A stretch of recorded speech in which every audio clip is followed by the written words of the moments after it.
Om Namo Bhagavate Vasudevaya.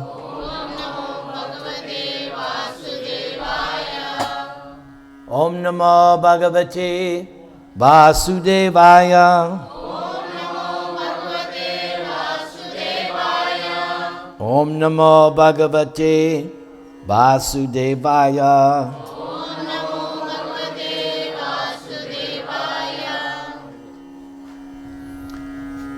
So, there is a question that I get quite regularly that many people have a hard time understanding. And it's answered nicely in this particular sequence from the Mahabharata.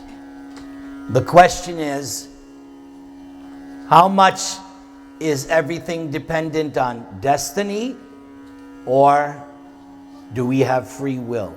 Is everything destined? I get this question all the time. So this is answered. Krishna answers it before going to deliver the message at Hastinapur, Krishna's peace proposal. So before he leaves, he's speaking to the Pandavas. And after Krishna speaks, Arjuna gives his analysis of what Krishna said. Krishna turned to Arjuna. What is your view, O Dhananjay?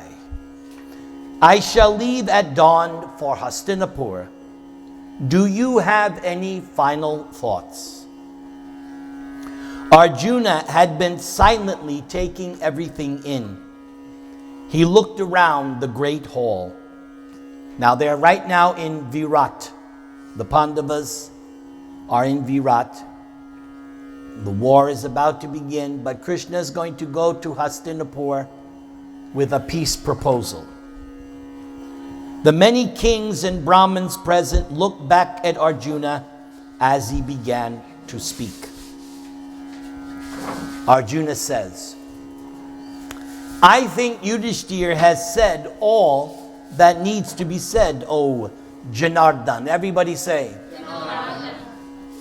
But it seems to me that you do not see peace as being easily obtained, owing either to Dhritarashtra's avarice or to our weakness. Because just before this, Bhima, all of a sudden, Bhima was feeling a little, shall we say, hesitant to fight.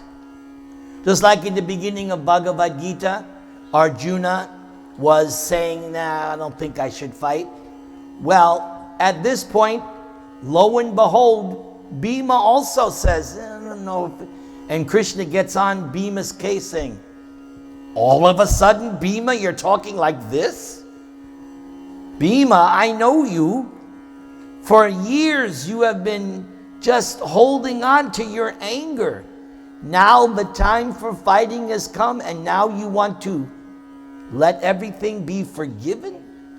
And then the way Krishna was speaking, Bhima said, no, what do you think? I'm Bhima. Don't worry. You're going to see me on the battlefield, and I'm going to smash them. So Krishna did that just to get Bhima fired up for the war.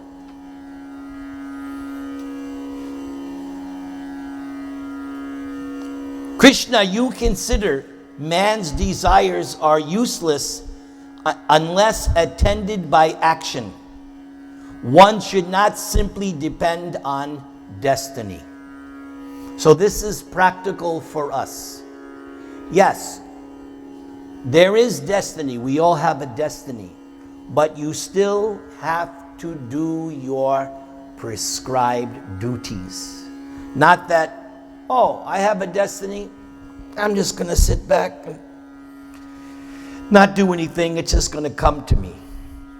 No, that's not what we learned from Bhagavad Gita. You have a destiny. You may or may not know usually we don't know what it is. So even though you don't know, you still have to do your prescribed duty. If everything was simply destiny, then why go to school? What's the point? No. We go to school to educate our children so that they'll know how to act properly as they progress in life. Why do we study the scriptures? It's for the same exact reason, so that when we are beset with a problem, we'll know what is the right course of action and what is the wrong course of action. This whole Mahabharata, that's been the whole story all along. Every incident has been what's the right way to do it, what's the wrong way to do it. In every single instance, lurking behind every sequence, there's this, what should I do now? Right? When Arjuna on the battlefield of Kurukshetra says to Krishna, I don't know if I should fight or not fight. Because he's weighing all the pros and cons, and Arjuna's thinking, if we win, yeah, but there's all of our relatives will die. How can I enjoy the kingdom? No, so Arjuna's confused. But what's the turning point of the Bhagavad Gita? What's the turning point?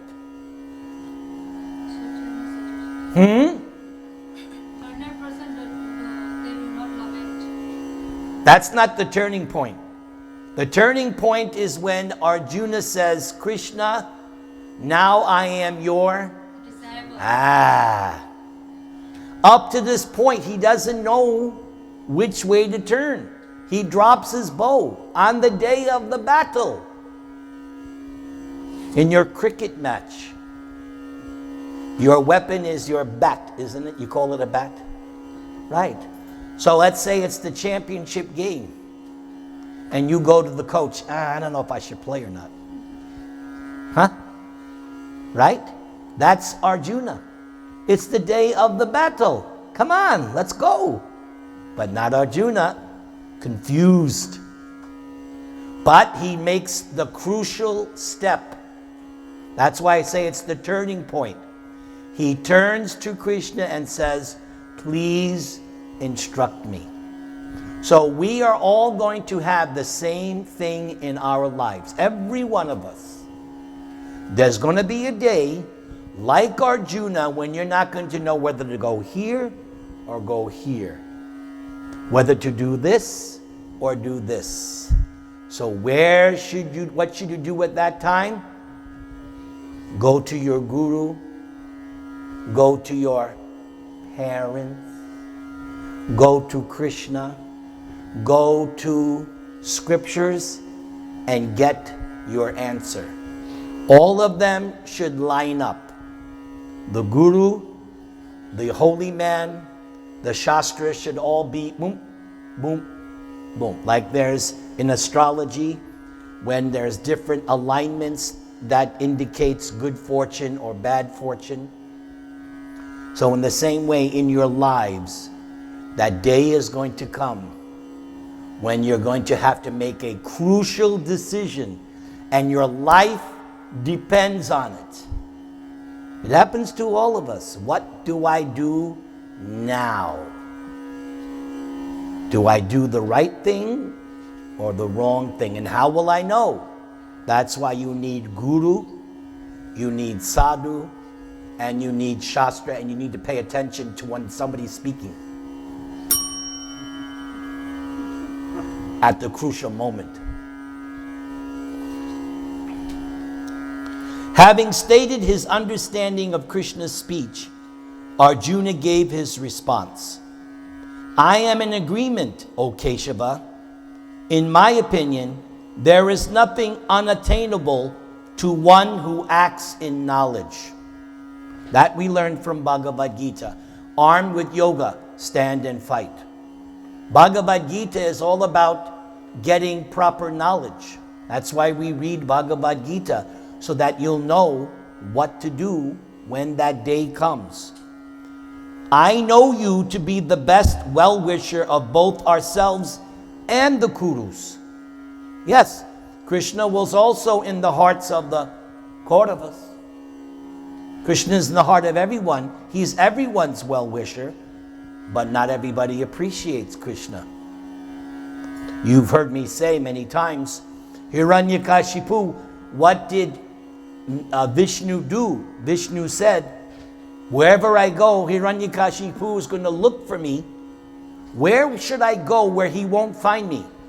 I'll enter his heart. He'll never look for me there. That's why Krishna is cool. He knows what to do. So, a non-devotee always looks outside for the causes. He did this to me. She did this to me. It's their fault. The devotee looks inward. What is Krishna trying to tell me now in this instance? What should I do now?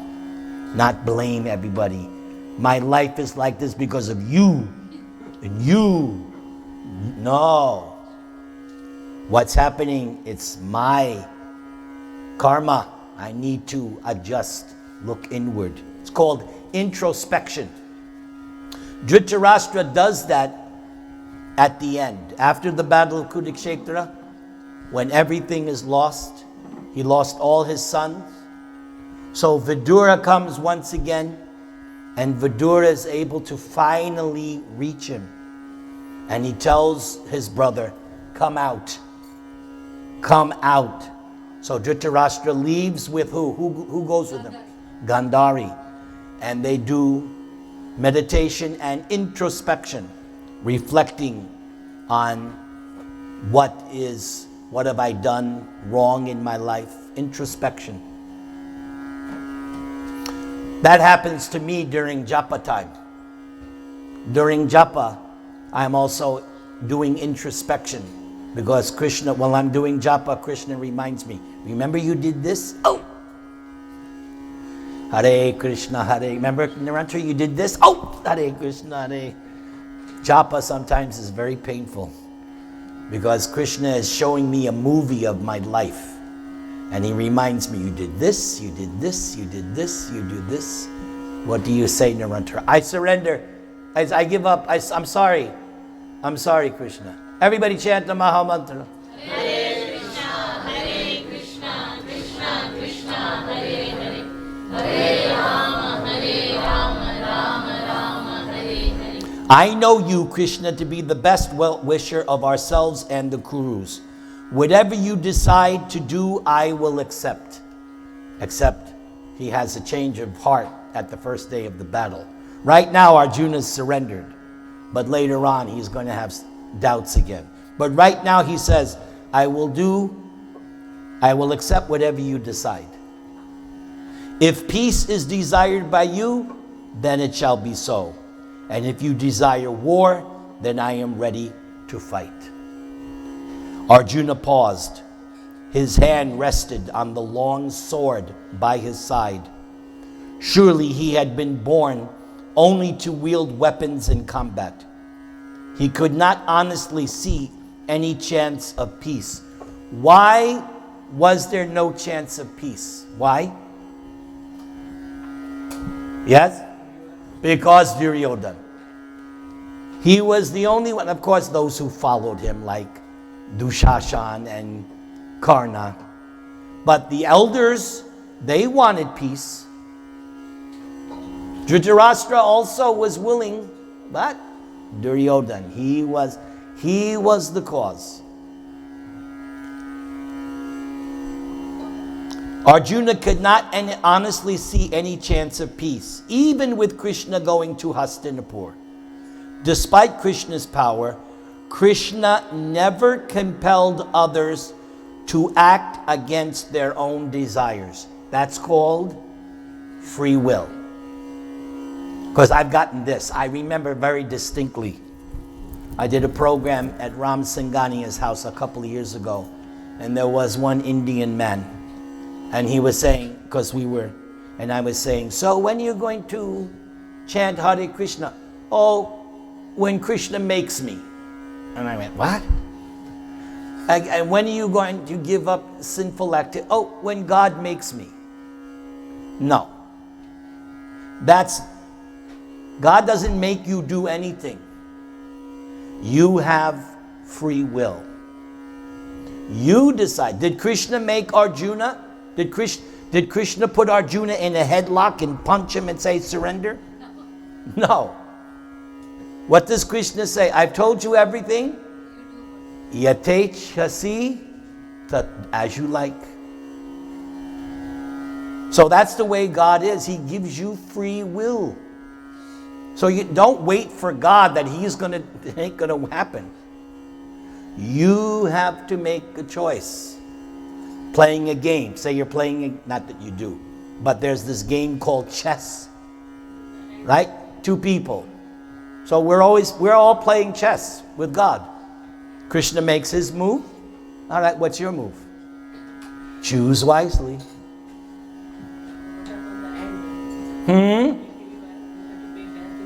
Yes. That's another question. That this went on for so long, the crimes of the Kauravas. But in the end, all accounts were settled. Krishna and the Pandavas took care of everything. Everything was tallied up. Kauravas 0, Pandavas winners, champions. Krishna never compelled others to act against their own desires. Krishna would offer wisdom, present logic and reason, but in the end, everything would depend upon Dhritarashtra and Duryodhana's free will. There was nothing to indicate that they would respond favorably. In all probability, Krishna would return insulted. And that's exactly who insulted Krishna when he came to the assembly. What did Duryodhana try to do? How did he insult Krishna? You're just a coward boy. He tried to capture him. How foolish. Krishna had killed so many demons, but Duryodhana was thinking, we'll capture Krishna and then the Pandavas will give up all hope. So what did Krishna do when they tried to capture him? He shows Virat. Yep. He showed this Virat Roop, and something amazing happened during that time. What? Only Bhishma Pita can see. No. They all saw. No. Dhritarashtra got his eyesight back. He prayed, can I see? So for a short time, Krishna allowed Dhritarashtra to see, because he's been blind his whole life. So Krishna allowed Dhritarashtra to see. And then when Krishna took everything away, imagine getting your eyesight back for a split moment, and what do you see? This universal form. But still he could not realize that it was Krishna who gave that power and That's right. That's what we discussed in the first class. That's exactly what we discussed.